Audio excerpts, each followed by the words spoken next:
All things crank length, should I go shorter? So you've gone and picked up your new bike from the bike shop.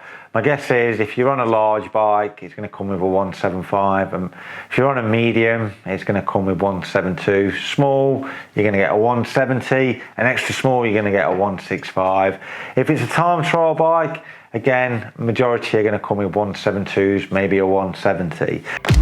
Strong like a tree, there's roots where I stand.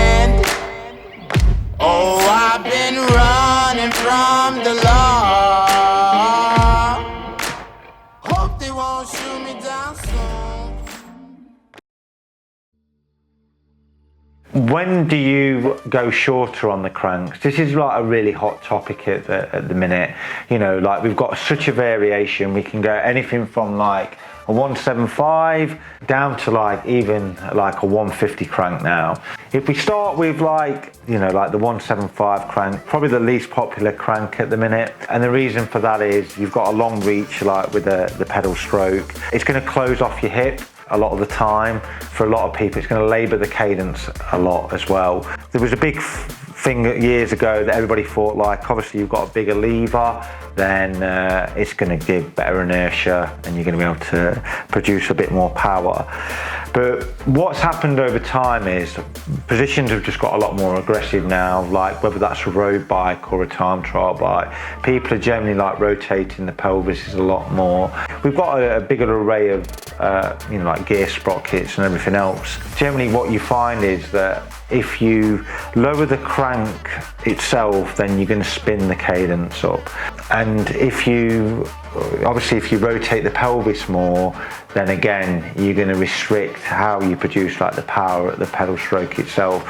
So generally, the rule of thumb is that if you're, you know, like if you've got bowed legs, for example, like it's probably going to be worth, you know, going to like a shorter crank. Like if you go for a bike fit, generally what the bike fit is going to see is like internal and external rotation. So if you can imagine, like, you know, your legs are here and then you push those back and you've got no you know, like you can't rotate them at all, then you're going to find that there's going to be a big benefit from going to like a shorter crank length. And then when you rotate the pelvis on like the bike, you'll be able to spin the gear up.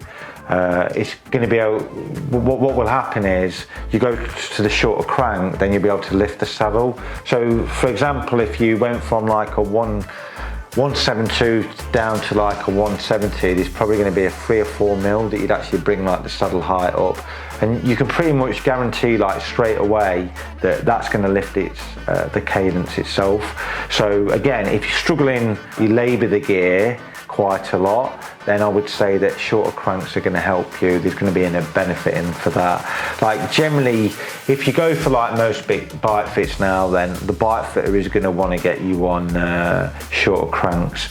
And I do think like sometimes you can go too short. Like I've experimented everything from like 175 down to like 165. I found like my optimal is like a 170 crank. When I went down to like 165, what I found was that I just not got that explosiveness. So when I got out the saddle, I've got like, there's hardly any lever there. So you haven't got like that kick, you know, like if it came to like a sprint or, you know, like a climb, then you're really struggling to be more explosive. I think there is an element of going like too short. If you go for like shorter cranks, do I need to change your chain rings? Then generally, yeah, a lot of the time you might have to. Like you might find that you need to get like a bigger chain ring some of the time. That's what generally what I found is, because you're not labouring the gear as much, because you're a lot freer around like the hips, then the cadence will lift, and if you can free the hips up and you can get stronger, then you're definitely going to need like a bigger chain ring itself. So it's something to consider really.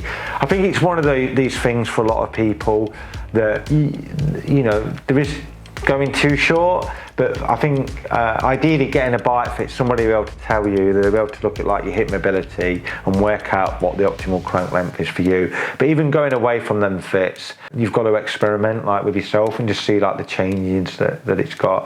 I think for like a lot of triathletes, then going down to like a 170 or a 165 is a win-win a lot of the time, you know, like it just means that obviously the cadence lift, it's going to make you more efficient running off the bike.